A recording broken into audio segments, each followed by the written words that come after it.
बिस्मिल्लाहिर्रहमानिर्रहीम। अस्सलाम वालेकुम व्यूअर्स, मैं हूं अली रज़ा और आप देखें द फैमिली किचन। देखते हैं अब अपना बनाते हैं गाजरों का जो मुरब्बा बनाने के लिए मुझे गाजरें चाहिए। गाजरें मैंने ली थी तकरीबन इतनी मोटी सारी, और इनको मैंने पीसेस में काट लिया है।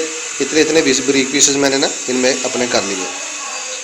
ये देखें, ये बिल्कुल आपने ऐसे करने हैं, स्लाइस बना लेने। इसलिए इसमें जो है चीनी का जो पानी है ना बहुत अच्छे से अब्जॉर्ब होगा, इसलिए मैंने इनके पीस ऐसे कर लिए थे। चलें जी, अब इन चीज़ों को हम मिक्स करेंगे, गाजरों को और अपनी चीनी को हम मिक्स करके रख देंगे तकरीबन 3 घंटे के लिए। और इस जब गाजरें अपना पानी बिल्कुल छोड़ देंगी, फिर हम इसको अगले प्रोसेस में डालेंगे और पकाएंगे अच्छे से। फिर इसका हम मुरब्बा बनाएंगे वीआईपी सा। चलें जी, बिस्मिल्लाहिर्रहमानिर्रहीम डालते हैं इसमें अपनी चीनी और इसको ढाँक के रखते हैं 3 घंटों के लिए। बिस्मिल्लाहिर्रहमानिर्रहीम। चले जी, अपना करते हैं दूसरा प्रोसेस स्टार्ट। गाजरों को मैंने उठा के एक पतीली में रख लिया था। पतीली में अब हम डालेंगे तकरीबन आधा किलो की चीनी। ये आधा किलो चीनी डाली है मैंने। ये तकरीबन 2 किलो के करीब गाजरें थी, उसमें आधा किलो चीनी ऐड करनी है आपने। याद रखिएगा कि 5 किलो गाजरें हों तो आपने 1 किलो चीनी यूज़ करनी है। चलें जी, अब इसको हिला के थोड़ी देर तक रख देंगे। इंशाल्लाह ताला 3 घंटे बाद आपसे मिलेंगे। ये देखें जी, माशाल्लाह 3 घंटे हो गए। हमारी गाजरों को हमने चीनी में डुबो कर रखा था। देखें, गाजरों ने अपना पानी छोड़ दिया है। ये इनमें मिठास बहुत ज़्यादा आ गया। अब इसको इसी बर्तन में हम आग पे रखेंगे और अच्छे से इसको इस पानी में बॉयल करेंगे। तब तक बॉयल करेंगे जब तक हमारा जो अपनी गाजरें बिल्कुल तैयार नहीं हो जाते। देखिए जी, आग मैंने जला दी है। जला के आग मैंने इनको ऊपर रख दिया है। देखें माशाल्लाह से। अब इसको हम अच्छे से पकाएंगे, तब तक पकाएंगे जब तक ये बिल्कुल नरम नहीं हो जाती।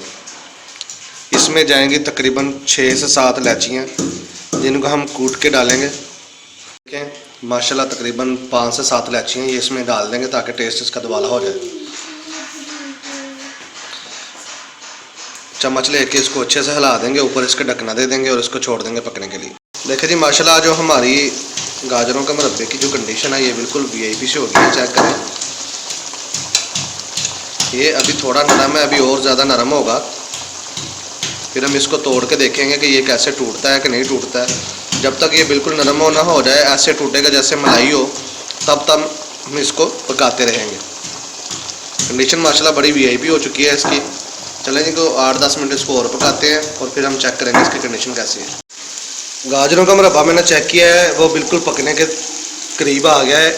इसकी फ्लेम मैंने बिल्कुल लो कर दी है, दम वाली फ्लेम मैंने कर दी है।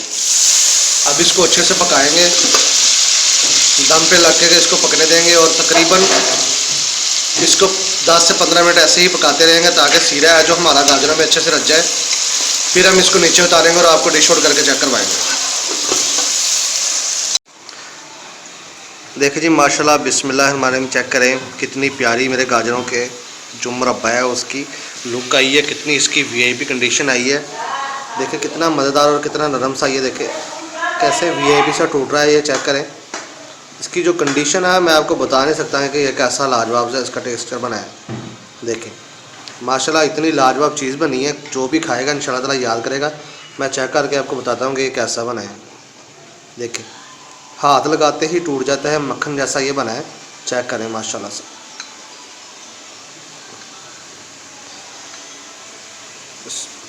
चलें जी, इंशाल्लाह ताला मिलेंगे नेक्स्ट रेसिपी में। दुआ में याद रखिएगा। मैं हूं अली रज़ा, आप देख रहे थे फैमिली की।